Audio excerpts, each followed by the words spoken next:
Hello students, good morning. I am Deepak Singh, your faculty of GS. कल के हम लोगों ने टॉपिक में स्टार्ट किया था हमारे गवर्नमेंट की जो संसदीय प्रणाली है, यानी हमारे संविधान में सरकार की जो संसदीय व्यवस्था को अपनाया गया है। तो हम लोगों ने चर्चा स्टार्ट की थी। हम सभी लोगों को पता है कि एक तो संसदीय व्यवस्था होती है जो कि जिसे हम पार्लियामेंट्री सिस्टम कहते हैं, जिसको ब्रिटेन के कॉन्स्टिट्यूशन से हम लोगों ने अडॉप्ट किया हुआ है।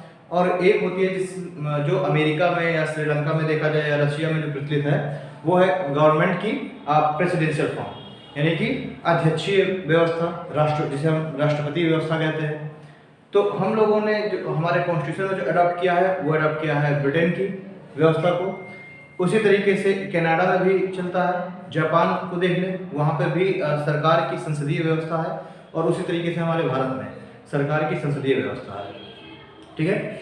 संसदीय व्यवस्था को अगर हम लोग देखते हैं तो हमारा जो केंद्र की जो सरकार है वो भी संसदीय व्यवस्था के अनुसार चलती है।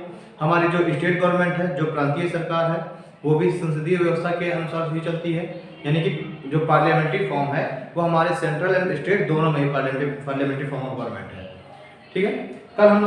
कल के टॉपिक में हमने चर्चा की थी कि राज्य के 3 भाग होते हैं। यानी कि अगर स्टेट है तो स्टेट रूपी ये जो तंबू है, इसके 3 पिलर होते हैं। 3 पिलर्स की हमने बात की थी, एक लेजिस्लेचर, दूसरा एग्जीक्यूटिव और तीसरी जुडिशरी।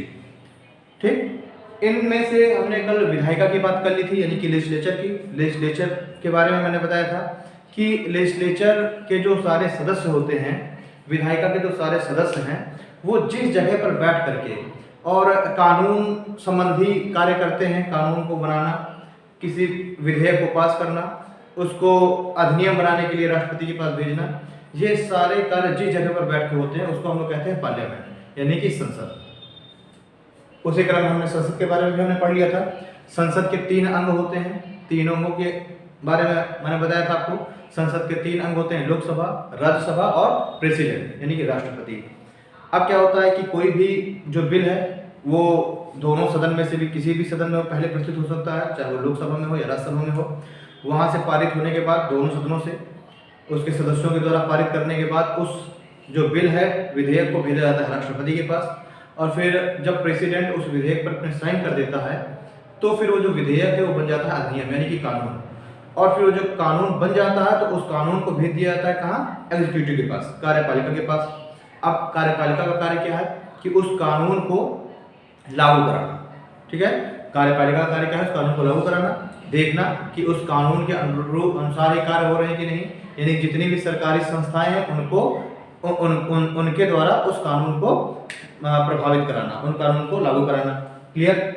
फिर हमने बात की थी जुडिशरी की। जुडिशरी बिल्कुल एक तरीके से स्वतंत्र निकाय है, वो विधायिका कार्यपालिका से बिल्कुल सेपरेट है, बिल्कुल अलग है। इसलिए उसकी हम देखते हैं कि उसकी शक्तियों में हस्तक्षेप भी नहीं कर सकती, ना ही विधायिका ना ही कार्यपालिका।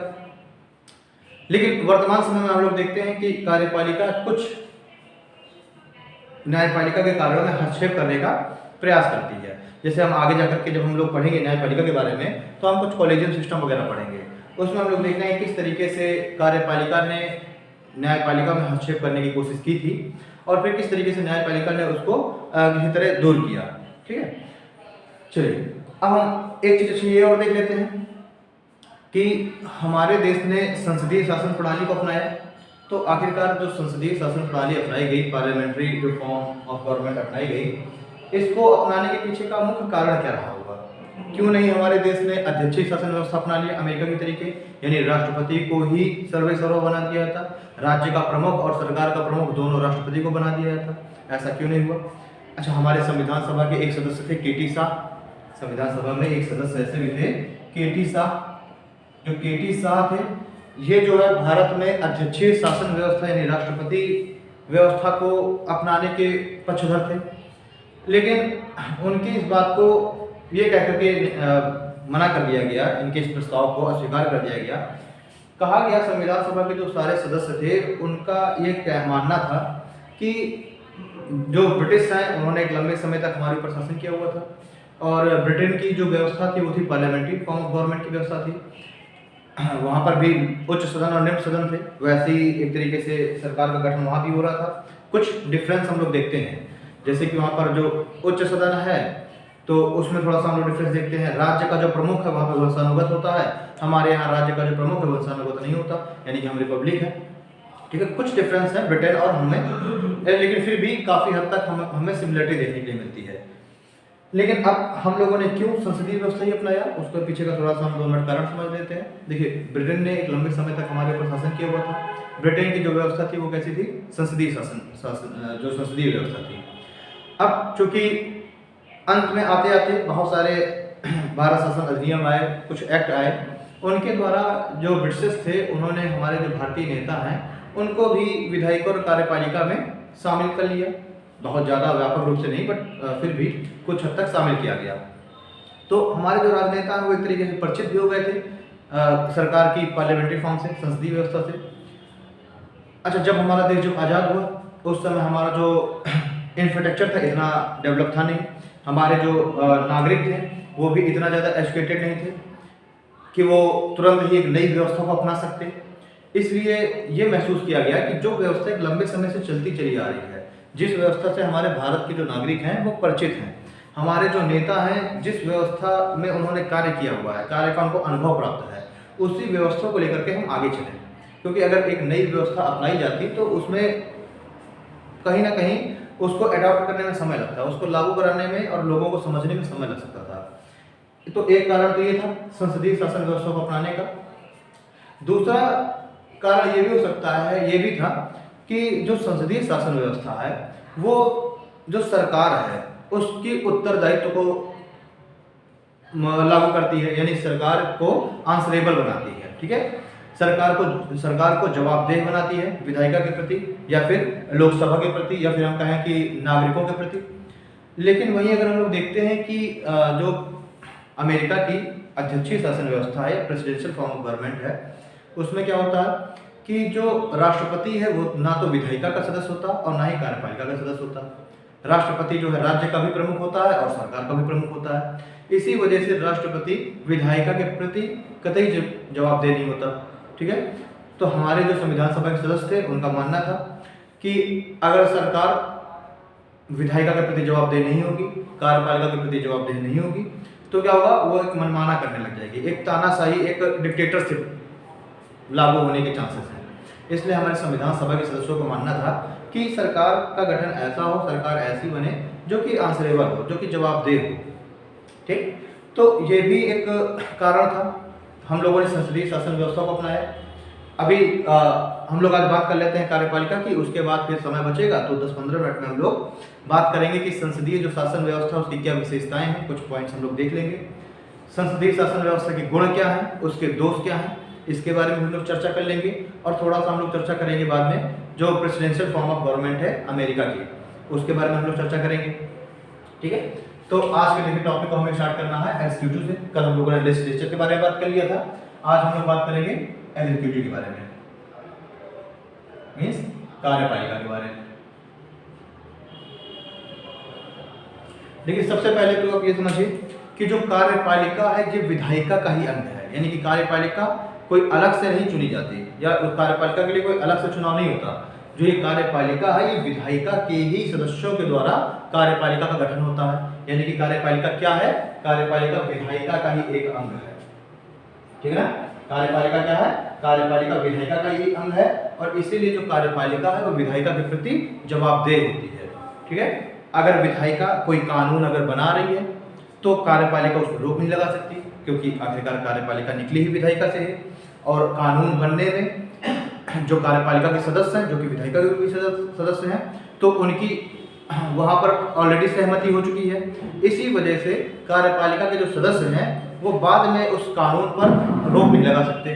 ठीक है ना, क्योंकि ये मान के चला जाता है कि विधायिका में जब वो सदस्य शामिल थे तो उन्होंने अपनी सहमति ऑलरेडी दे रखी है। ठीक है, चलिए तो अब हम लोग बात करते हैं अपनी जो कार्यपालिका है उसके बारे में। तो पहले देखें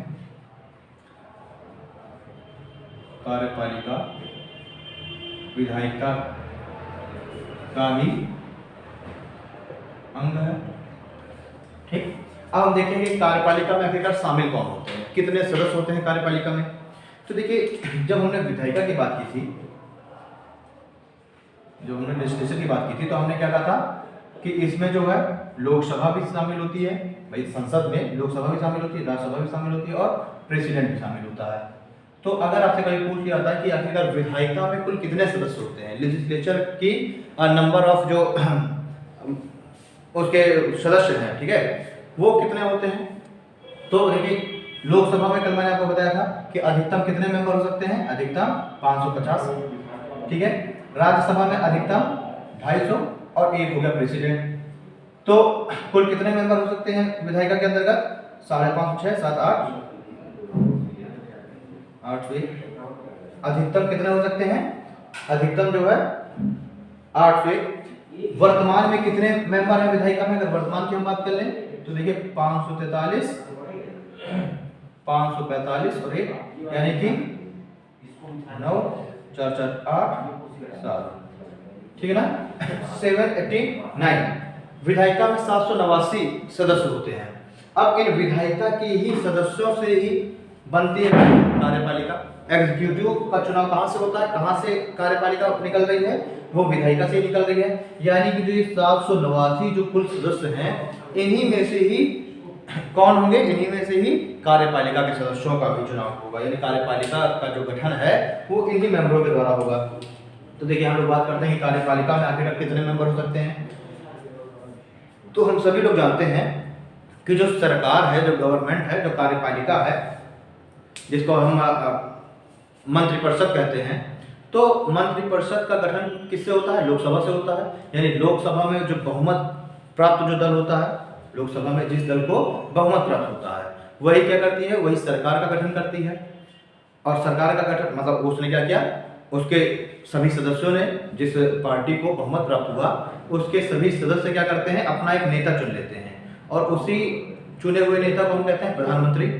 अब प्रधानमंत्री क्या करेगा, आगे हम बात करेंगे प्रधानमंत्री कैसे मंत्रियों का चुनाव कराएगा। तो देखिए लोकसभा में कितने सदस्य हैं, लोकसभा में 543 सदस्य हैं वर्तमान में, ठीक। अगर हम कहें कि अधिकतम 550 सदस्य हो सकते हैं ना लोकसभा में। अब चूंकि लोकसभा के ही जो बहुमत प्राप्त जो दल होता है, वो बहुमत प्राप्त दल के जो सदस्य हैं वही क्या करते हैं, सरकार का गठन करते हैं। तो देखिए इसमें से ही, इन्हीं लोगों में से ही क्या होगा, कार्यपालिका के सदस्यों का चुनाव किया जाएगा। तो इसमें जो है जो 15 इसमें से जो अधिकतम जो सदस्य संख्या है, इसके 15% लोगों को लेकर के चुन करके और क्या कर देते हैं, हम लोग सेपरेट कर देते हैं और उनको हम लोग मंत्रिपरिषद बोल देते हैं। यानी कि इसकी अगर हम 15% की बात करें तो लगभग जो है 80 के लमसम 81 के लमसम क्या हो जाएंगे, हमारे कार्यपालिका के सदस्य हो जाएंगे, ठीक। यानी प्रधानमंत्री भी इसी में शामिल होगा। ऐसा नहीं प्रधानमंत्री को छोड़ के 15%, क्योंकि प्रधानमंत्री भी उन्हीं सांसदों में से ही एक है। वो कोई प्रधानमंत्री का अलग से इलेक्शन नहीं होता, वो क्या होता है, वही जो मेंबर ऑफ पार्लियामेंट हैं उन्हीं का ही वो प्रमुख है, उन्हीं से ही निकला हुआ एक सदस्य है, ठीक है। तो हम जब कार्यपालिका की अगर बात करते हैं, कार्यपालिका में कितने सदस्य होंगे, तो इसी विधायिका के ही जो लोकसभा है, इसी लोकसभा के ही 15% सदस्य क्या करते हैं, कार्यपालिका में शामिल कर लिए जाते हैं, कार्यपालिका का गठन करते हैं, एग्जीक्यूटिव का। तो मैंने बताया कि लमसम 80 81 82 के आसपास, जिस हिसाब से हम देखेंगे कि कितनी सीटें भरी गई हैं, उसी हिसाब से कार्यपालिका के सदस्यों की संख्या वेरी करेगी, ठीक है। चलिए अब हम लोग बात करते हैं, हम देख लिया कि विधायिका में तो अधिकतम कितने सदस्य हो सकते हैं और कार्यपालिका में अधिकतम 80 से 82 सदस्य हो सकते हैं। चलिए अब हम देखेंगे कि जब हम कार्यपालिका की बात करेंगे एग्जीक्यूटिव की, तो एग्जीक्यूटिव हम लोग देखते हैं, सबसे पहले हमें देखना जरूरी है आर्टिकल 74। देखिए जो आर्टिकल 74 है, यानी आर्टिकल 74 ये क्या कहता है, ये कहता है कि राष्ट्रपति चूंकि राज्य का प्रमुख है, तो राष्ट्रपति के कार्यों में सहायता करने के लिए और राष्ट्रपति को सलाह देने के लिए एक मंत्रिपरिषद होगी, ठीक है। आर्टिकल 74 क्या कहता है, आर्टिकल 74 दोस्तों कहता है कि राष्ट्रपति को सलाह देने के लिए एक मंत्रिपरिषद होगी और जिसका प्रमुख कौन होगा, प्रधानमंत्री होगा। ये जिक्र किया गया है आर्टिकल 74 में, यानी कि राष्ट्रपति के कार्यों में सहायता एवं सलाह यानी कि इसे परामर्श देने के लिए, सलाह देने के लिए एक मंत्रिपरिषद होगी, एक मंत्रिपरिषद होगी जिसका प्रमुख प्रधानमंत्री होगा। ठीक है, चलिए हमारे कॉन्स्टिट्यूशन में केवल 74 और 75 ही ऐसे आर्टिकल हैं जिनमें प्रधानमंत्री के बारे में बताया गया है। आर्टिकल 75 का जब हम क्लॉज 1 देखेंगे तो उसमें कहा गया है कि राष्ट्रपति प्रधानमंत्री को नियुक्त करेगा और फिर प्रधानमंत्री की सलाह पर वो अन्य मंत्रियों की नियुक्ति करेगा। तो हम देखते हैं कि प्रधानमंत्री के बारे में बहुत ज़्यादा डिटेल से, बहुत ज़्यादा स्पष्ट रूप से हमारे कॉन्स्टिट्यूशन में नहीं बताया गया। केवल ये 2 ही ऐसे आर्टिकल्स हैं जिनमें प्रधानमंत्री के बारे में जिक्र किया गया है, बताया गया है। ठीक है, अब अच्छा आर्टिकल 74 में कुछ चीज़ें और हैं, जैसे कि आर्टिकल 74 में कहा गया कि जो राष्ट्रपति है वो मंत्रिपरिषद की सलाह पर ही कार्य करेगा।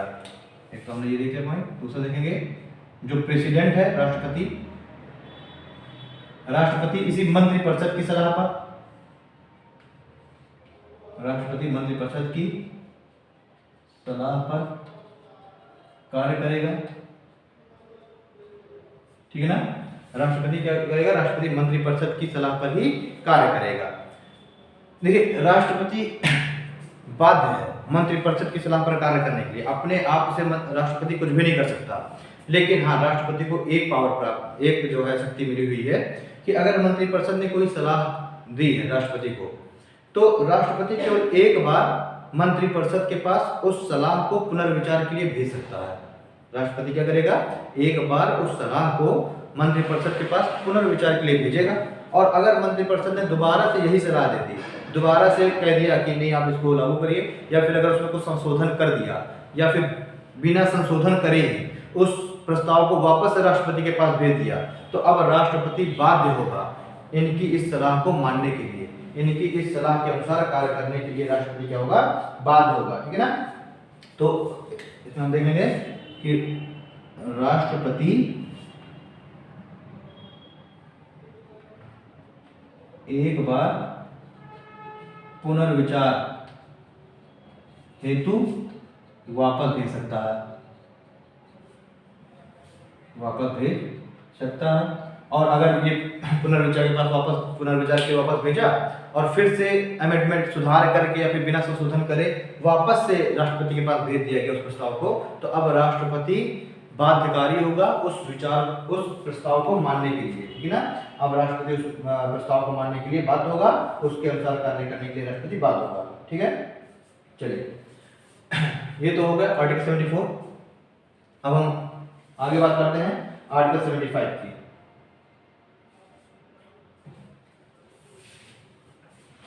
ये जो आर्टिकल 74 है, 75 है, ये जो है सारे मंत्रिपरिषद के बारे में बात करते हैं। मंत्रिपरिषद मीन्स कार्यपालिका के बारे में बात करते हैं। ठीक है, ये सारे आर्टिकल क्या करते हैं? मंत्रिपरिषद के बारे में बात करते हैं। देखिए हमारे कॉन्स्टिट्यूशन में साफ साफ एक चीज कहा गया है कि जो राज्य है इसमें क्या है? इसमें 2 प्रमुख हैं। एक तो राज्य का प्रमुख है जिसको हम राष्ट्रपति कहते हैं, और दूसरा क्या है? सरकार का प्रमुख है। इसमें देखिए साफ साफ कहा गया है राज्य का प्रमुख राष्ट्रपति होगा। राज्य का प्रमुख क्या होगा? राष्ट्रपति होगा। लेकिन इसको क्या कहा गया है? इसको डे ज्यूर कहा गया है, यानी कि इसको कहा गया है नाम मात्र का प्रमुख। राज्य का प्रमुख तो राष्ट्रपति है, लेकिन ये अवास्तविक प्रमुख है, नाम मात्र का प्रमुख है। जबकि सारी जो संधियां हैं, समझौते हैं, जो भी कानून हैं, ये सारे के सारे अगर किसी दूसरे देश के साथ कोई संधि समझौता करना है तो राष्ट्रपति के साइन के द्वारा ही होगा। ठीक है, युद्ध की घोषणा करना है, युद्ध विराम करना है, ये सारी चीजें कोई ट्रीटी करनी है तो ये सारी राष्ट्रपति के सिग्नेचर के बाद ही होंगी। लेकिन अब ये राष्ट्रपति ऐसा तो है नहीं कि अपने स्वेच्छा से ही सारे कार्य करेगा। राष्ट्रपति जो है, मैंने पहले ही बताया कि राष्ट्रपति मंत्रिपरिषद की सलाह के अनुसार ही कार्य करेगा। भले ही राज्य का प्रमुख है ये, भले ही इसके सिग्नेचर के बाद ही वो सारे कार्य होंगे। ठीक है, कोई भी अगर किसी भी पद की नियुक्ति करनी है, चाहे वो कैग हो, चाहे महान्यायवादी हो, चाहे यूपीएससी का चेयरमैन हो, ठीक है ना, उसके अन्य सदस्य हो, इलेक्शन कमिश्नर हो, ये सारी की नियुक्ति की जाएंगी राष्ट्रपति के द्वारा। लेकिन फिर भी किसकी सलाह पर की जाएगी? मंत्रिपरिषद की, और प्रधानमंत्री की सलाह पर ही किए जाएंगे। ठीक है, तो इसको हम लोग क्या कह सकते हैं? इसको हम लोग कह सकते हैं अवास्तविक प्रमुख या नाम मात्र प्रमुख।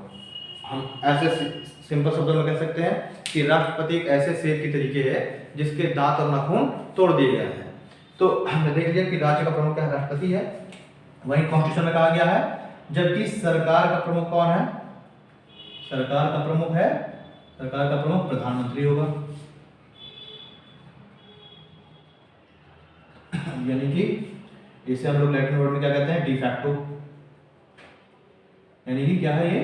प्रधानमंत्री वास्तविक प्रमुख है।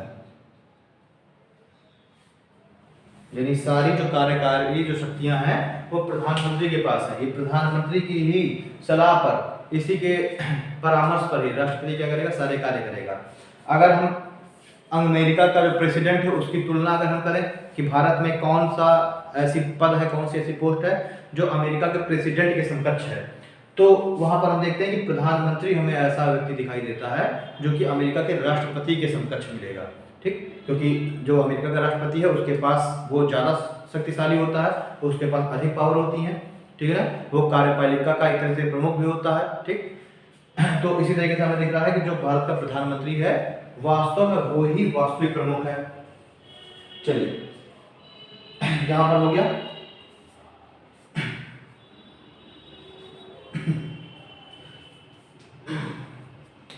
एक चीज हम लोग ये देख लेते हैं यहां पर कि जो मंत्रिपरिषद है, साफ साफ ये कहा गया है कि जो हमारी मंत्रिपरिषद है वो लोकसभा के प्रति उत्तरदायी होती है। मंत्रिपरिषद लोकसभा के प्रति उत्तरदायी होती है, इसकी बात की गई है।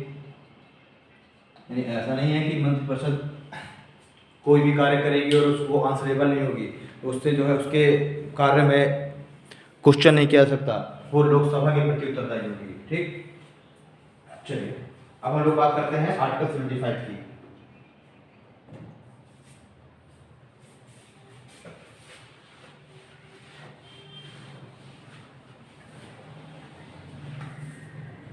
ठीक है, आर्टिकल 75 की उसको चर्चा करने से पहले हम लोग देख लेते हैं कि किस तरीके से जो कार्यपालिका है उसमें सदस्य किस तरीके से और उनको शामिल किया गया है। तो हम देखेंगे कि जो प्रधान है, प्रधान क्या होता है? राष्ट्रपति होता है। भले ही ये नॉमिनल हेड है, भले ही क्या है ये नॉमिनल हेड है। और क्या बताया गया कि जो राष्ट्रपति है यानी कि जो प्रधान है यह मंत्रिपरिषद की सलाह पर कार्य करेगा। ये मंत्रिपरिषद की सलाह यानी परामर्श पर कार्य करेगा। यानी मंत्रिपरिषद क्या करेगी? जो भी सलाह देगी प्रधानमंत्री राष्ट्रपति को, राष्ट्रपति वैसे ही कार्य करेगा। अब हम देखते हैं कि यहाँ पर प्रधानमंत्री की क्या भूमिका है। तो देखिए प्रधानमंत्री जो है वो राष्ट्रपति और मंत्रिपरिषद के बीच की कड़ी है। यानी कि प्रधानमंत्री एक तरीके से एक ब्रिज का कार्य करता है। यानी कि मंत्रिपरिषद और राष्ट्रपति के बीच में प्रधानमंत्री एक ब्रिज का कार्य करता है। मंत्रिपरिषद की जो भी सलाहें हैं उसको कन्वे करेगा प्रधानमंत्री राष्ट्रपति के पास। ठीक, यानी कि प्रधानमंत्री एक ब्रिज की तरीके कार्य करता है, एक सेतु की तरीके प्रधानमंत्री कार्य करता है, एक मीडिएटर की भूमिका निभाता है प्रधानमंत्री। ठीक है, चलिए अब हम देखेंगे कि जो प्रधानमंत्री है, प्रधानमंत्री क्या करता है? अपने मंत्रिपरिषद में कुछ कैबिनेट मिनिस्टर की नियुक्ति करता है। यानी कि जो मंत्रिपरिषद है उसको भी हम लोग देख लेंगे, डिफाइन करेंगे। तो जो मंत्रिपरिषद है इसमें होते हैं कुछ कैबिनेट मिनिस्टर, इसमें क्या होते हैं? कुछ कैबिनेट मिनिस्टर होते हैं। अब देखिए मान लीजिए मंत्री तो बहुत सारे हो जाएंगे। मैंने बात की कि गरीब कार्यपालिका में 80 से 82 सदस्य शामिल होते हैं कार्यपालिका में, मंत्री वो सारे के सारे हैं। लेकिन अगर मान लीजिए कोई कानून बनाना है, यानी कोई कानून वो किया जा रहा है, एक्सिक्यूट किया जा रहा है, कोई नीति का निर्धारण किया जा रहा है, तो अब ऐसा संभव है नहीं कि सारे 80 से 82 लोग बैठ करके और फिर उसमें विचार विमर्श करें, तो एक थोड़ा सा टिपिकल प्रोसेस हो जाएगा। तो अब ये कहा गया कि जो मुख्य जो विभाग हैं और मुख्य विभागों का एक क्या कर दिया जाएगा? एक अध्यक्ष चुन लिया जाएगा। यानी कि प्रत्येक जो विभाग है, जैसे मान लीजिए एजुकेशन मिनिस्ट्री हो गई, उसका एक हेड चुन लिया गया। डिफेंस मिनिस्ट्री का एक हेड चुन लिया गया। ऐसे मुख्य मुख्य विभागों के कुछ सदस्यों को चुन करके और 10-12 ऐसे कैबिनेट मिनिस्टर चुन लिए गए। अब जो भी नीतियों का निर्धारण होगा, जो भी बातें होंगी, वो अब सिर्फ ये 10-12 लोग मिलकर के ही इस बात को तय कर लेंगे, उस चीज़ों को में डिसीजन ले लेंगे। तो हम देखेंगे कि सबसे पहले क्या होते हैं, कैबिनेट मिनिस्टर होते हैं। मंत्रिपरिषद में जो सबसे टॉप पर आएंगे वो कौन आएंगे, कैबिनेट मिनिस्टर आएंगे। उसके बाद हम देखते हैं, उसके बाद जूनियर स्टेट मिनिस्टर्स आते हैं जिनको संघ राज्य मंत्री कहते हैं।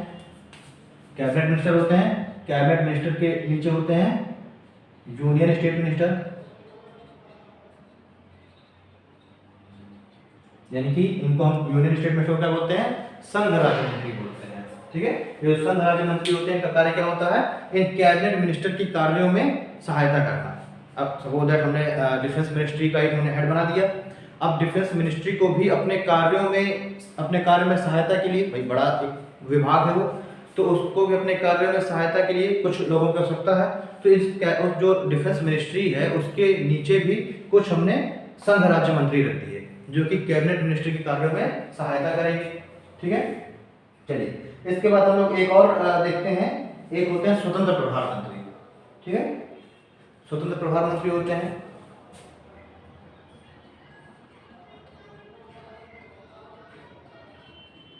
एक हम लोग और देखते हैं स्वतंत्र प्रभार मंत्री। अभी स्वतंत्र प्रभार मंत्री होते क्या है, मान के चलिए कोई विभाग है, अब सपोज दैट अभी तक जैसे कि प्राइवेट कोचिंग्स वगैरह चल रही है। ठीक, अब सरकार को ऐसा लगता है कि इन प्राइवेट कोचिंग्स को रेगुलेट करने के लिए एक अलग विभाग होना चाहिए। अब वो कोई मुख्य विभाग तो है नहीं, पहले से तो चला आ नहीं रहा। सरकार को कुछ त्वरित आवश्यकताएं पड़ गई, कुछ अल्पकाल समय के लिए। हाँ, एक विभाग, उस विभाग को, उस विभाग के नीति निर्धारण के लिए उसको आवश्यकता पड़ेगी और वो तुरंत क्या करेगा, स्वतंत्र प्रभार मंत्री की नियुक्ति कर देगा। और जो ये प्राइवेट कोचिंग्स वगैरह है इन सभी को रेगुलेट करने के लिए क्या हो जाएगा, स्वतंत्र प्रभार मंत्री की नियुक्ति कर दी जाएगी। ठीक है, जो स्वतंत्र प्रभार मंत्री है इसकी भी जो पावर है ये इसकी, ये मतलब एक तरह से देखा जाए तो स्पेशल टास्क के लिए इनकी नियुक्ति क्यों की जाती है, स्पेशल टास्क के लिए। ठीक, जो स्वतंत्र प्रभार मंत्री है इसकी जो नियुक्ति की जाती है वो स्पेशल टास्क के लिए की जाती है। इनकी जो पावर है दोस्तों ये भी संघ राज्य मंत्री के पावर्स के इक्वल ही होती है। ठीक है, और एक तरीके की जो स्वतंत्र प्रभार मंत्री हैं ये डायरेक्ट जो है पीएम को रिपोर्ट करेंगे। जो स्वतंत्र प्रभार मंत्री हैं ये डायरेक्ट रिपोर्ट किसको करते हैं, डायरेक्ट ये पीएम को रिपोर्ट करते हैं। जैसे कि देखा जाए तो जो यूनियन स्टेट मिनिस्टर्स हैं ये किसको रिपोर्ट देंगे, ये कैबिनेट मिनिस्टर को रिपोर्ट देंगे और फिर कैबिनेट मिनिस्टर रिपोर्ट देगा प्रधानमंत्री को और प्रधानमंत्री रिपोर्ट कहाँ भेजेगा, राष्ट्रपति के पास। लेकिन जो स्वतंत्र प्रभार मंत्री हैं इनकी जो पावर है वो बिल्कुल कैबिनेट मिनिस्टर के इक्वल ही होती है एक तरीके से। ठीक है, क्योंकि ये क्या करते हैं, ये अपनी जो रिपोर्ट है वो सीधे प्रधानमंत्री के पास भेजते हैं। यानी कि कैबिनेट मिनिस्टर को ऐसा नहीं कि ये स्वतंत्र प्रभार मंत्री पहले कैबिनेट मिनिस्टर को भेजे, तो ऐसा नहीं है। स्वतंत्र प्रभार मंत्री क्या करेगा, सीधे डायरेक्ट पीएम को अपनी रिपोर्ट भेजेगा और फिर उस रिपोर्ट को पीएम कहाँ भेजेगा, उस रिपोर्ट को पीएम सीधे भेजेगा आपके प्रधानमंत्री के पास। चलिए अब देखिए जो ये मंत्रिपरिषद है, मैंने पहले कहा मंत्रिपरिषद के बारे में आर्टिकल 74 में बात की गई है। भाई आर्टिकल 74 में हमने बात की थी ना कि राष्ट्रपति के कार्यों में सहायता करने के लिए, उसे परामर्श देने के लिए एक मंत्रिपरिषद होगी और उस मंत्रिपरिषद का प्रमुख कौन होगा, प्रधानमंत्री होगा, है ना। और राष्ट्रपति उस मंत्रिपरिषद की सलाह के अनुसार ही कार्य करने के लिए बात होगा। तो ये मंत्रिपरिषद के बारे में जो बात की गई है, जो उसकी व्याख्या की गई है वो किसमें की गई है, आर्टिकल 74 के अंतर्गत की गई है। चलिए अब हम लोग बात करते हैं आगे।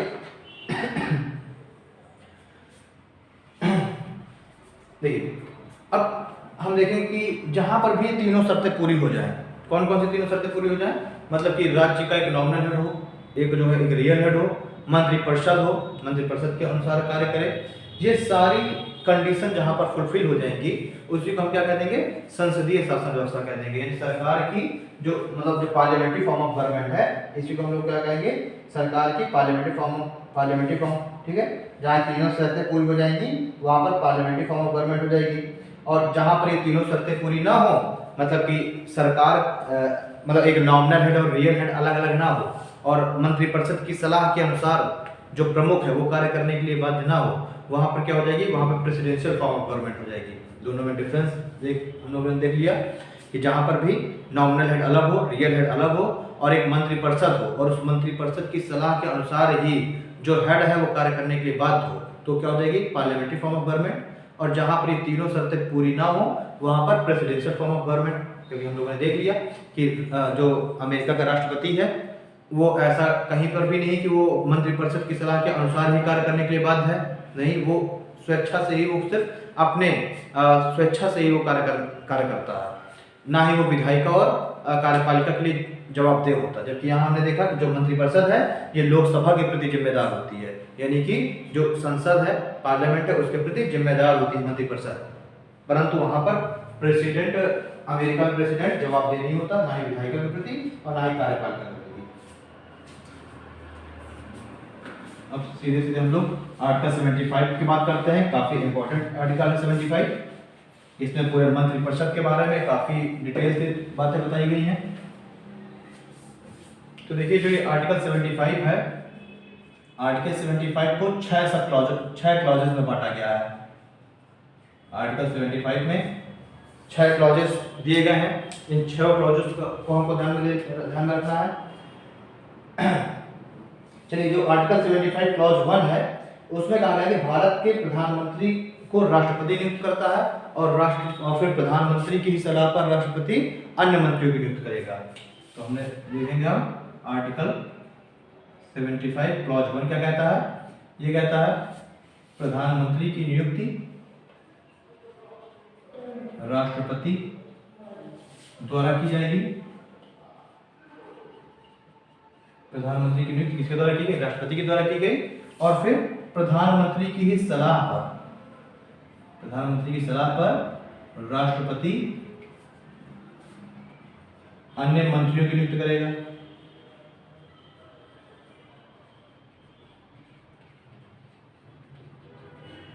यहां पर भी देखिए राष्ट्रपति का स्वविवेक की पावर को इस्तेमाल नहीं कर सकता राष्ट्रपति।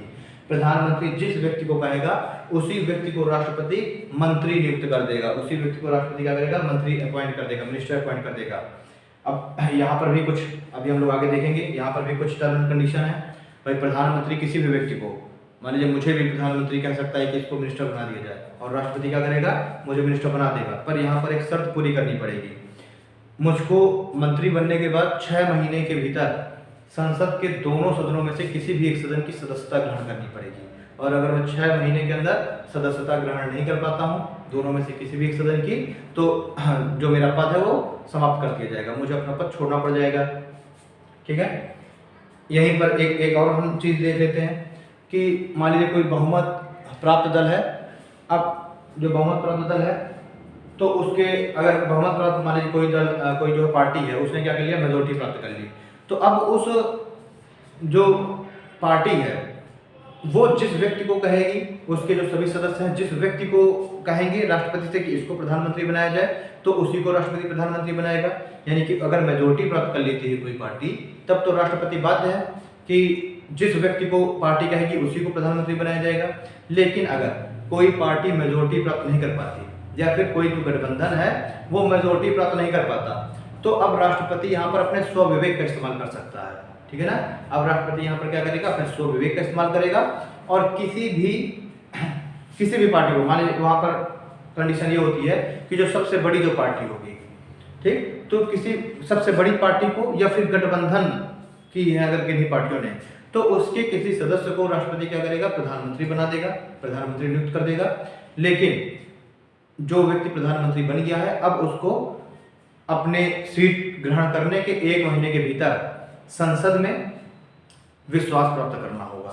ठीक है ना, संसद में विश्वास प्राप्त करना होगा, मेजोरिटी इकट्ठी करनी पड़ेगी। ठीक है, अपने लिए विश्वास प्राप्त करना होगा। और अगर वो संसद में विश्वास प्राप्त कर लेता है, यानी मेजोरिटी प्राप्त कर लेता है, तो फिर क्या होगा? प्रधानमंत्री उसको परमानेंट प्राइम मिनिस्टर नियुक्त कर देगा। और अगर वो 1 महीने के अंदर नहीं प्राप्त कर पाता है मेजोरिटी, अपना विश्वास मत प्राप्त नहीं कर पाता है, तो उस व्यक्ति को अपनी सीट छोड़नी पड़ेगी।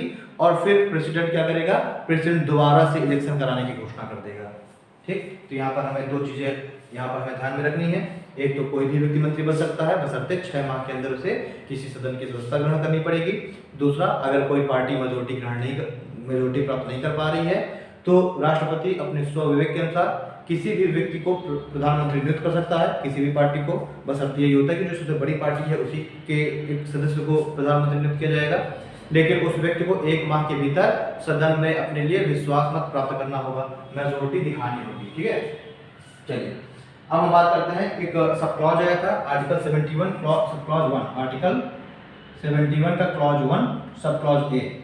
इस आर्टिकल 71 सब क्लॉज ए में दोस्तों बात की गई है कि जो 91वां संविधान संशोधन हुआ था, इस 91 कॉन्स्टिट्यूशन अमेंडमेंट के द्वारा लोकसभा के सदस्यों की अधिकतम 15% ही मंत्री हो सकते हैं। आर्टिकल 71 क्लॉज ए में, जैसे जो मैंने पहली बार बता दी है, आर्टिकल 71 क्लॉज ए में कहा गया है कि लोकसभा के सदस्यों का अधिकतम 15% ही मंत्री हो सकते हैं। कब से जोड़ा गया?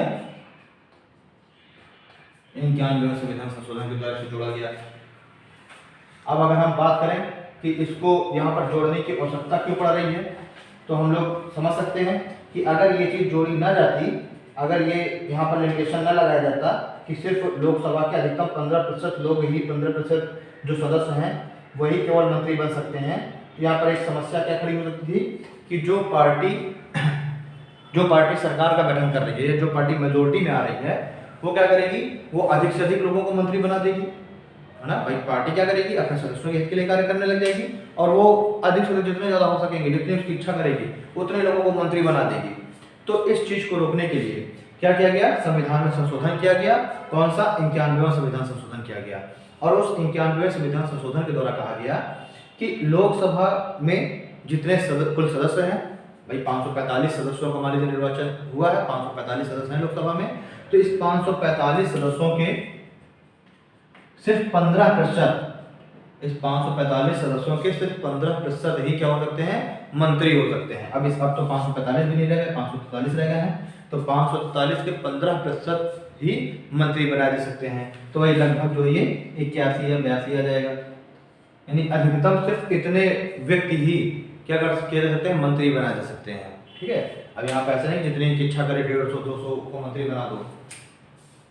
तो ये कौन सा क्लॉज जोड़ा गया, ये 75 क्लॉज 1 का सब क्लॉज ए जोड़ा गया और उसमें ये बात कही गई। काफी अच्छा इंपॉर्टेंट पॉइंट है, याद रखना है आपको। आपसे पूछ सकता है किस कॉन्स्टिट्यूशनल अमेंडमेंट के द्वारा लोकसभा के अधिकतम 15% लोग ही अब मंत्री बनाए जा सकते हैं, यानी कि जो कैबिनेट ऑफ मिनिस्टर्स है, सॉरी जो मंत्रिपरिषद है, उस मंत्रिपरिषद में शामिल किए जा सकते हैं। चलिए अब हम लोग बात करते हैं आर्टिकल 75 क्लॉज 2 क्या कहता है।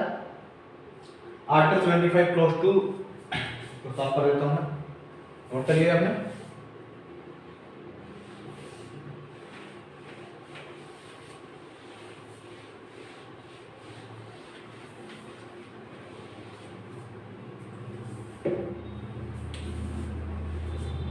आर्टिकल 75 सब क्लॉज 2 क्या बात करता है। देखिए जो आर्टिकल 75 सब क्लॉज 2 है, क्लॉज 2 है, ये बात करता है कि जो मंत्री हैं वो राष्ट्रपति के प्रसाद पर्यंत ही अपने पद पर रहते हैं, यानी कि जो मंत्री लोकसभा के जो 15% व्यक्तियों को मंत्री बनाया गया है, तो ये जो मंत्री है ना, मंत्री राष्ट्रपति के प्रसाद पर्यंत अपने पद पर रहते हैं। अब इसका मतलब ये नहीं है कि अगर मंत्री राष्ट्रपति के प्रसाद पर्यंत अपने पद पर है तो राष्ट्रपति जब भी चाहेगा तब भी इन मंत्रियों को हटा देगा, नहीं। जब तक वो पार्टी बहुमत में है, जब तक वो पार्टी बहुमत में है तो राष्ट्रपति इनको अपने विवेक के अनुसार नहीं हटा सकता, ठीक है। लेकिन ये मंत्री कब हटाए जाएंगे, जब प्रधानमंत्री राष्ट्रपति को ऐसी सलाह दे। अगर प्रधानमंत्री राष्ट्रपति से कहता है कि इस मंत्री को बर्खास्त कर दिया जाए, हटा दिया जाए और इसकी जगह पे किसी नए व्यक्ति को मंत्री नियुक्त कर दिया जाए, तब तक राष्ट्रपति इन मंत्रियों को इनके पद से नहीं हटा सकता। लेकिन चूंकि हम देखते हैं कि फाइनली अंतिम रूप से राष्ट्रपति ही किसी मंत्री को हटा रहा है उसके पद से, इसलिए हमने कह दिया कि जो मंत्री हैं, इसीलिए हमने कहा कि जो मंत्री हैं वो राष्ट्रपति के प्रसाद पर्यंत पद पर रहेंगे, ठीक। इसका मतलब ये कतई नहीं है कि राष्ट्रपति की जब भी इच्छा करेगी तब भी किसी मंत्री को हटा देगा उसके पद से, नहीं। वो सिर्फ प्रधानमंत्री के या जो मंत्रिपरिषद है उसकी सलाह के अनुसार ही कार्य करेगा। प्रधानमंत्री या उसके सलाह के मंत्रिपरिषद की सलाह के अनुसार ही कार्य करेगा।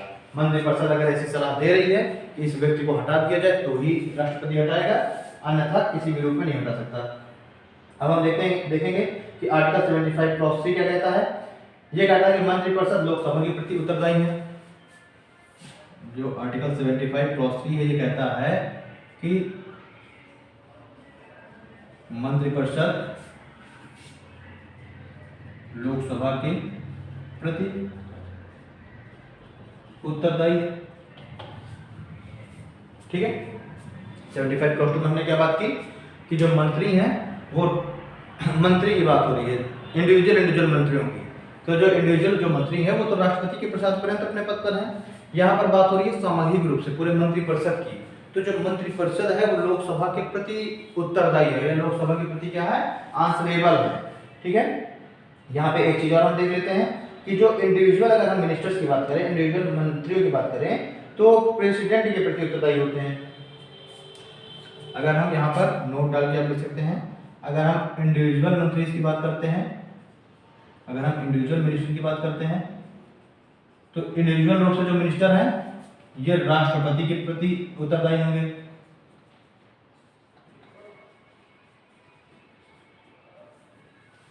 पूरी अगर मंत्रिपरिषद की बात कर ली जाए तो लोकसभा के प्रति उत्तरदायी हैं। अगर किसी एक मंत्री की, इंडिविजुअल अगर मिनिस्टर की बात करते हैं तो राष्ट्रपति के प्रति उत्तरदायी होंगे।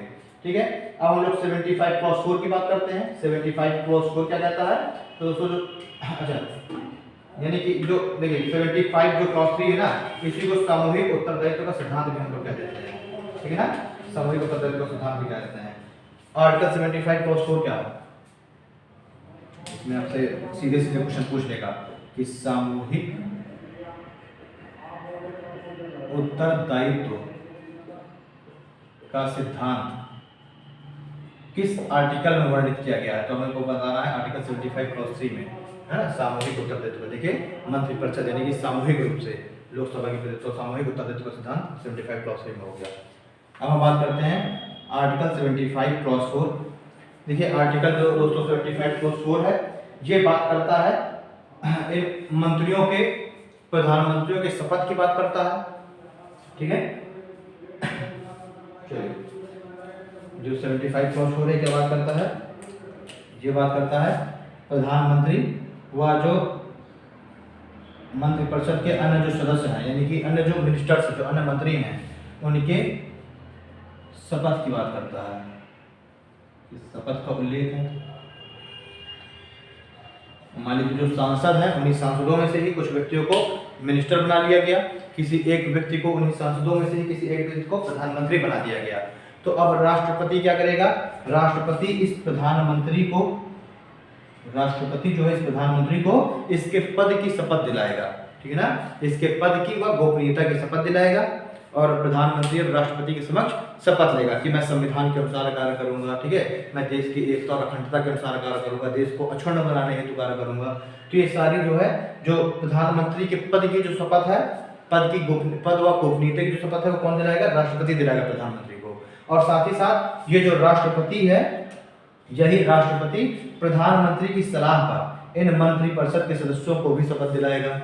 ठीक है, यानी कि भाई अब प्रधानमंत्री देखिए क्या करेगा, प्रधानमंत्री अब राष्ट्रपति के पास एक लिस्ट भेजेगा कि इन इन व्यक्तियों को मुझे अपने मंत्रिपरिषद में शामिल करना है।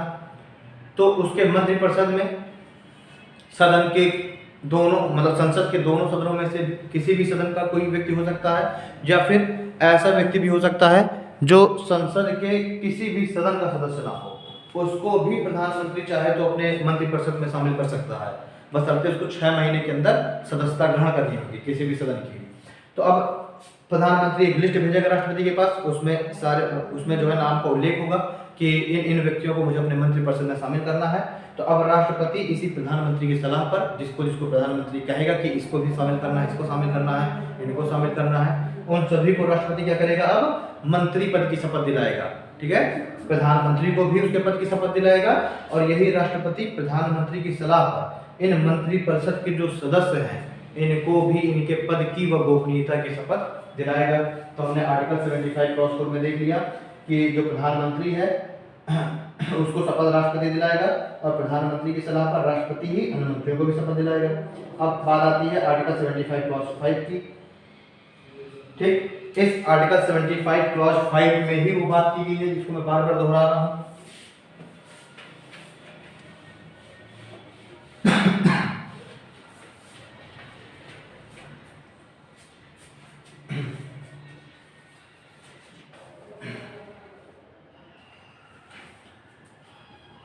ये आर्टिकल 75 क्लॉज 5 है, इसमें ही वो बात की गई है। इसमें कहा गया है कि अगर कोई व्यक्ति संसद के किसी भी सदन का सदस्य नहीं है, ठीक है, तो उसको भी हम मंत्री बना सकते हैं। उसको भी प्रधानमंत्री चाहे तो अपनी मिनिस्ट्री में शामिल कर सकता है, मंत्रिपरिषद में शामिल कर सकता है, परंतु उस व्यक्ति को 6 महीने के अंदर संसद के दोनों सदनों में से किसी भी एक सदन की सदस्यता ग्रहण करनी होगी। अगर वो व्यक्ति ऐसा नहीं कर पा रहा है, दोनों सदनों में से किसी भी सदन की सदस्यता 6 महीने के अंदर ग्रहण नहीं कर पा रहा है, तो फिर उसको अपना पद रिक्त करना पड़ेगा, अपना पद छोड़ना पड़ेगा। और अगर वो व्यक्ति अपना पद स्वयं से नहीं छोड़ रहा है तो राष्ट्रपति उसको उसके पद से हटा सकता है। ठीक, तो आर्टिकल 75 क्लॉज 7 क्या कह रहे हैं, किसी भी व्यक्ति को मंत्रिपरिषद में शामिल किया जा सकता है, परंतु व्यक्ति जो वो व्यक्ति है, अगर मान लीजिए कोई व्यक्ति दोनों में से किसी भी सदन का सदस्य नहीं है, किसी भी सदन का सदस्य, दोनों में से किसी भी सदन का सदस्य नहीं है, तो उसे 6 माह के अंदर 6 मंथ के भीतर किसी भी सदन की सदस्यता ग्रहण करनी पड़ेगी। और वो अगर ऐसा नहीं करता है, अगर दोनों में से किसी भी एक सदन की सदस्यता ग्रहण नहीं कर पाता 6 महीने के अंदर, तो उसका पद क्या कर दिया जाएगा, रिक्त मान लिया जाएगा, उसका पद खाली घोषित कर दिया जाएगा। ठीक है, अब उस पद के लिए अब प्रधानमंत्री किसी अगले नए किसी व्यक्ति की सिफारिश करेगा, किसी नए व्यक्ति का नाम भेजेगा राष्ट्रपति के पास, और राष्ट्रपति फिर जो है किसी नए व्यक्ति को चुन लेगा। ठीक है, अब आर्टिकल 75 क्लॉज 6 में बात करते हैं प्रधानमंत्री और जो अन्य जो मंत्री हैं उनके वेतन भत्तों की हम बात करते हैं। आर्टिकल 75 क्लॉज 6 में किसी की बात की जा रही है, जो आर्टिकल 75 क्लॉज 6 है, इसमें प्रधानमंत्री व मंत्रिपरिषद के सदस्यों के वेतन व भत्तों का जिक्र किया गया है। ठीक, प्रधानमंत्री और मंत्रिपरिषद के जो सदस्य हैं उनके वेतन व भत्तों की, उनकी सैलरी एंड अलाउंसेस की बात की गई है। और इसमें कहा गया है आर्टिकल 75 क्लॉज 6 में कि प्रधानमंत्री और मंत्रिपरिषद के जो अन्य सदस्य हैं उनको वही वेतन और भत्ते दिए जाएंगे जो कि संसद के द्वारा निर्धारित किए गए हैं। ठीक है ना, जो कि संसद के द्वारा निर्धारित हो। ठीक, क्योंकि देखिए ये एक तरीके से हम देखते हैं धन विधेयक है, इसलिए इसको लोकसभा में ही पास करा लिया जाता है और साधारण बहुमत के साथ पास करा लिया जाता है। ठीक है, जो तो यानी कि जो लोकसभा है वही अपने सदस्यों के वेतन और भत्तों को वही लोकसभा ही फिक्स कर देती है, वो जब मन करता है तो बढ़ा देती है। ठीक है, इस समय मेरे ख्याल से 3.5 लाख पर मंथ के आसपास इनकी जो सैलरी है वो है। ठीक है, हमने वेतन और भत्तों की बात कर ली। आर्टिकल 75 क्लॉज 6 में इनके वेतन भत्तों की बात की गई है, इनको वही वेतन और भत्ते मिलेंगे जो कि संसद के द्वारा निर्धारित किए गए हैं। ठीक है, और हमने देख लिया कि इनके जो वेतन भत्ते संबंधित जो विधेयक है उसको साधारण बहुमत के साथ पारित करा लिया जाएगा। अब हम लोग बात करते हैं, थोड़ी सी चर्चा कर लेंगे प्रधानमंत्री के बारे में।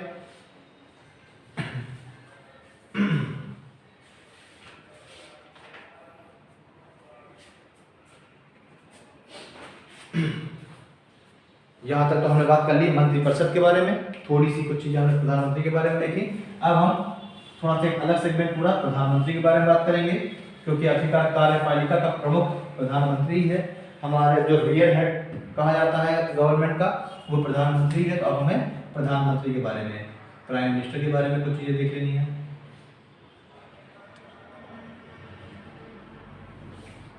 हम प्राइम मिनिस्टर के बारे में कुछ बातें देखेंगे।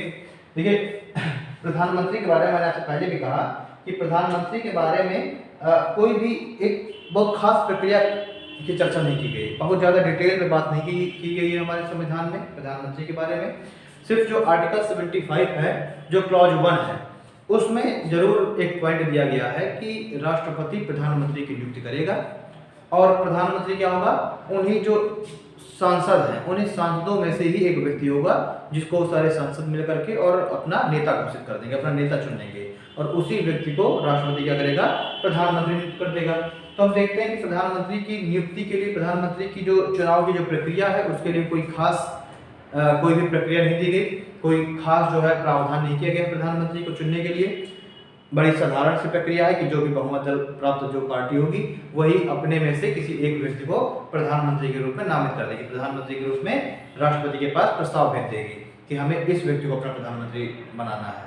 ठीक, तो हम प्राइम मिनिस्टर के बारे में देखते हैं, कोई बहुत खास जिक्र नहीं किया गया, सिर्फ आर्टिकल 75 में जिक्र किया गया है प्रधानमंत्री के बारे में।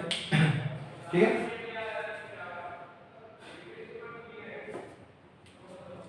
एक वर्ड मैंने प्रधानमंत्री के बारे में आपसे पहले भी जिक्र किया कि प्रधानमंत्री का एक तरीके से मेन कार्य क्या है, प्रधानमंत्री जो है राष्ट्रपति और मंत्रिपरिषद के बीच,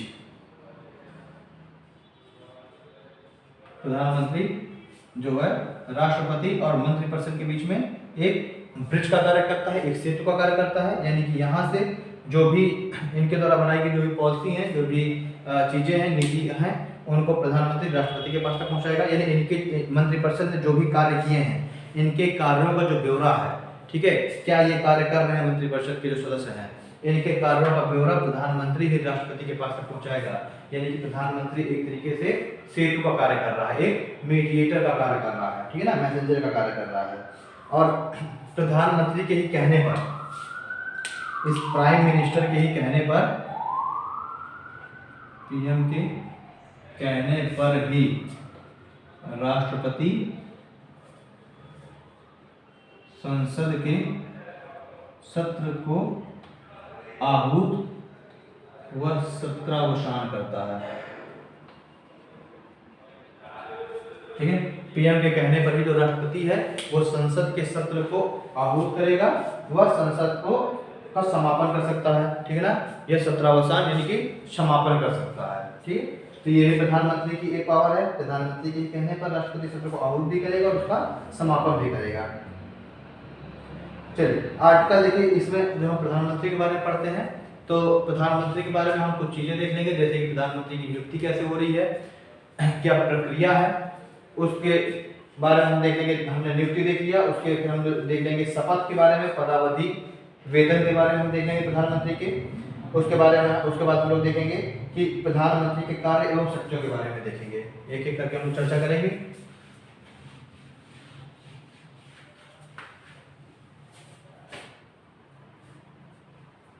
क्या क्या हमें बात करनी है, प्रधानमंत्री की नियुक्ति के बारे में हम बात कर लेंगे, कैसे इसका अपॉइंट किया जा रहा है। फिर प्रधानमंत्री के हम लोग पदावधि के बारे में देख लेंगे, ठीक ना, इसके वेतन के बारे में देख लेंगे। हमने नियुक्ति देख ली, प्रधानमंत्री की वेतन देख लिया, पदावधि देख ली, इसके हम शपथ के बारे में देख लेंगे, शपथ कैसे लेगा, किस मुख्य शपथ लेगा। फिर हम प्रधानमंत्री की शक्तियां और कार्य के बारे में देख लेंगे। ठीक है, इसकी क्या शक्तियां हैं, क्या इसके कार्य हैं, क्या दायित्व दिए गए प्रधानमंत्री को, इन सभी के बारे में हम लोग एक एक करके हम लोग डिस्कस करेंगे।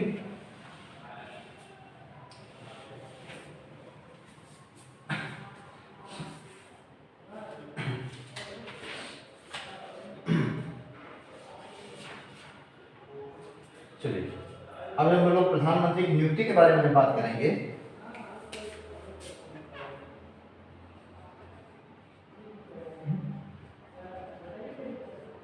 प्रधानमंत्री की जब हम नियुक्ति के बारे में बात करेंगे तो मैंने पहले आपको बताया है कि इसके जो है जो सिलेक्शन का जो प्रोसेस है, जो इसकी नियुक्ति का जो प्रोसेस है कुछ बहुत अलग नहीं है।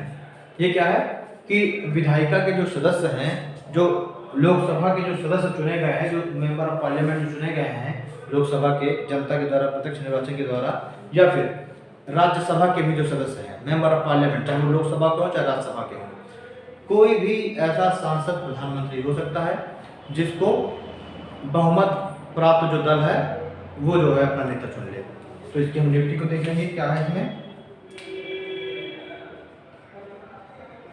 बहुमत प्राप्त दल के नेता को राष्ट्रपति प्रधानमंत्री नियुक्त करेगा, राष्ट्रपति प्रधानमंत्री नियुक्त करेगा। ठीक है, यानी कि जो भी बहुमत प्राप्त जो दल होगा उसके ही नेता को राष्ट्रपति क्या करेगा, प्रधानमंत्री नियुक्त कर देगा। ठीक है, इसके बारे में बहुत कोई विशेष प्रक्रिया दी नहीं गई है, जो आर्टिकल 75 में ही केवल इतना कहा गया है कि राष्ट्रपति प्रधानमंत्री को नियुक्त करेगा। ठीक है, लेकिन इसका अभिप्राय मैंने शुरुआत में बताया है, इसका अभिप्राय ये नहीं है कि राष्ट्रपति जिसको चाहेगा उसको ही प्रधानमंत्री नियुक्त करेगा। राष्ट्रपति के ऊपर भी ये फाउंडेशन है कि जो बहुमत प्राप्त दल है, जिसको जो है जनता ने चुन करके भेजा है जिस दल को, वो ही क्या करेगा, वही अपना नेता चुनेगा और उसी व्यक्ति को राष्ट्रपति प्रधानमंत्री नियुक्त कर देगा। लेकिन राष्ट्रपति की कुछ शक्तियां भी कभी कभी राष्ट्रपति प्रयोग कर सकता है अपने स्वविवेक से भी। अगर मान लीजिए कोई पार्टी बहुमत में नहीं है तो उस कंडीशन में फिर राष्ट्रपति क्या करेगा, पहले तो किसी जो सबसे बड़ी जो पार्टी होगी उसको बुलाएगा, आमंत्रित करेगा कि आप आकर के सरकार बनाइए। अगर वो भी सरकार नहीं बना पा रही है तो फिर राष्ट्रपति अपने स्वविवेक से किसी व्यक्ति को प्रधानमंत्री नियुक्त कर देगा। ठीक है, चलिए ये इसकी नियुक्ति के बारे में बात हो गई। जैसे कि अगर हम लोग बात कर लेते हैं कि मैंने आपको ये भी बताया कि राष्ट्रपति क्या करेगा, किसी ऐसे व्यक्ति को जो कि बहुमत दल प्राप्त का नेता नहीं है, वो ऐसे व्यक्ति को भी राष्ट्रपति प्रधानमंत्री बना देगा, नियुक्त कर देगा, बशर्ते उस व्यक्ति को 1 माह के भीतर संसद में बहुमत प्राप्त करना पड़ेगा, संसद में विश्वास प्राप्त करना पड़ेगा। ठीक है,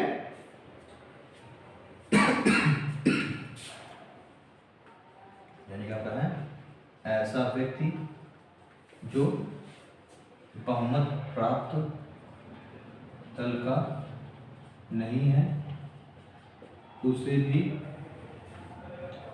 पीएम नियुक्त किया जा सकता है,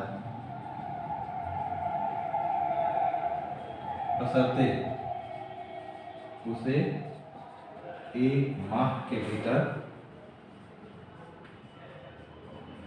संसद में विश्वास मत हासिल करना होगा। ठीक है ना, चलिए बहुत ही सिंपल सी प्रक्रिया है प्रधानमंत्री की नियुक्ति की, हमने देख लिया। ठीक, हम लोगों ने कुछ केस हम लोगों ने देखे कि जब भारत आजाद हुआ उसके बाद प्रधानमंत्री राष्ट्रपति की जो स्वविवेक की जो शक्ति है उसका हमने इस्तेमाल स्वतंत्रता के बाद 1979 में देखा, जब तत्कालीन राष्ट्रपति नीलम संजीव जो रेड्डी थे, उन्होंने मोरारजी देसाई वाली जो जनता पार्टी है उसके पतन के बाद चरण सिंह को क्या कर दिया था, प्रधानमंत्री नियुक्त कर दिया था। तो हमने सबसे पहले देखा 1979 में हमने राष्ट्रपति की स्वविवेक शक्ति का हमने एक इस्तेमाल देखा था कि जब जो क्या होता है कि मोरारजी देसाई की जब सरकार गिर जाती है तब उस समय के तत्कालीन जो राष्ट्रपति थे नीलम संजीव रेड्डी, वो चरण सिंह को प्रधानमंत्री नियुक्त कर देते हैं। ठीक है, और फिर चरण सिंह से कहा जाता है कि 1 महीने के अंदर समय दे दिया जाता है निर्धारित कि इतने समय के अंदर आप संसद में विश्वास मत आप जो है हासिल करिए। ठीक, इसी तरीके से हमने देखा कि जब इंदिरा गांधी जी की जब हत्या कर दी गई तो इंदिरा गांधी की हत्या के बाद कोई उत्तराधिकारी घोषित था नहीं कि इंदिरा गांधी के बाद किसको प्रधानमंत्री बनाया जाएगा। तो जब इंदिरा गांधी जी की जब हत्या हो गई तो उसके बाद तत्कालीन जो राष्ट्रपति थे ज्ञानी जैल सिंह, और ज्ञानी जैल सिंह ने क्या किया कि राजीव गांधी को इंदिरा गांधी का उत्तराधिकारी घोषित कर दिया, यानी कि प्रधानमंत्री के पद पर नियुक्त कर दिया गया किसको, राजीव गांधी को। ठीक है, उस समय राजीव गांधी मतलब उसमें वहां पर हमने देखा ज्ञानी जैल सिंह ने ही अपने स्वविवेक का इस्तेमाल किया और राजीव गांधी को ही प्रधानमंत्री नियुक्त कर दिया गया। बस हफ्ते बाद में क्या हुआ कि जो कांग्रेस कमेटी है उसके सदस्यों ने सर्वसम्मति के साथ राजीव गांधी को ही अपना नेता चुन लिया, क्योंकि उस समय कांग्रेस बहुमत में थी, इंदिरा गांधी जी की हत्या हो गई। अब हम पहले बात कर चुके हैं कि जो पार्टी बहुमत में होगी वो ही अपना एक नेता चुन लेगी, उसके सारे सदस्य मिलकर अपना नेता चुनेंगे और उसी को राष्ट्रपति को उसी को प्रधानमंत्री नियुक्त करना होगा। तो जब इंदिरा गांधी जी की जब हत्या हो गई, कोई अन्य व्यक्ति ऐसा था नहीं कि जिसको घोषित किया गया हो कि ये अगला प्रधानमंत्री होगा, तो फिर राजीव गांधी जी को प्रधानमंत्री नियुक्त कर दिया गया, ठीक है। और बाद में फिर कांग्रेस के सारे जो सदस्य हैं वो सर्वसहमति से क्या करते हैं, उनको अपना नेता चुन लेते हैं, ठीक है। चलिए अब हम बात कर लेते हैं कि प्रधानमंत्री के शपथ, पदावधि और उसके वेतन के बारे में।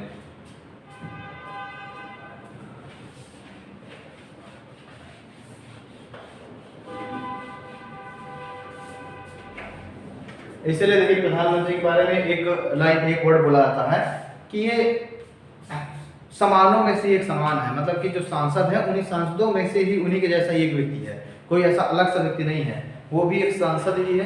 प्रधानमंत्री का अलग से चुनाव तो होता नहीं है, बस उन्हीं में से ही समानों में से एक समान है, उन्हीं में से एक व्यक्ति है, ठीक है। तो प्रधानमंत्री के बारे में ऐसा एक लाइन बोली जाती है। अब हम बात करेंगे प्रधानमंत्री के शपथ, पदावधि और वेतन के बारे में। तो देखिए प्रधानमंत्री पद की जो शपथ है, तो उनके पद की शपथ और गोपनीयता की जो शपथ है, प्रधानमंत्री किसके समक्ष लेगा, राष्ट्रपति के समक्ष लेगा। मतलब शपथ की बात करते हैं तो राष्ट्रपति प्रधानमंत्री को पद की व गोपनीयता की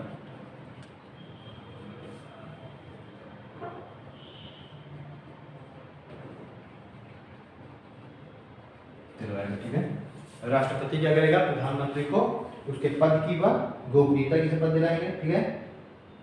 और पद व गोपनीयता की शपथ देते हुए प्रधानमंत्री क्या क्या क्या कहता है कि मैं भारत के संविधान के प्रति सच्ची श्रद्धा और आस्था रखूंगा, भारत की प्रभुत्व और अखंडता को अक्षुण्ण रखूंगा, ठीक है, शुद्ध अंतःकरण के साथ अपने कार्यों का निर्वहन करूंगा और पक्षपात, अनुराग व द्वेष के बिना भारत की जो प्रत्येक जनता है, प्रत्येक जो नागरिक हैं, उनके हित के लिए कार्य करूंगा।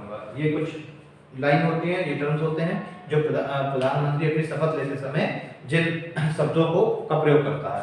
और यही सेम जो शपथ है ये मंत्रिपरिषद के सदस्य भी लेते हैं, उनको भी राष्ट्रपति ही दिलाता है उनके पद व गोपनीयता की शपथ, ठीक है। अगला हम लोग बात करते हैं प्रधानमंत्री के पदावधि की, प्रधानमंत्री के टर्म की। तो जो प्रधानमंत्री का दोस्तों जो टर्म है, वैसे तो ये 5 वर्ष के लिए होता है, यानी जिस दिन से लोकसभा चुन करके आएगी उसके 5 वर्ष तक प्रधानमंत्री अपने पद पर रहेगा।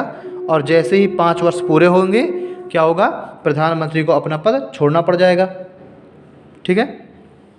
जैसे ही 5 वर्ष होंगे प्रधानमंत्री को अपना पद छोड़ना पड़ जाएगा।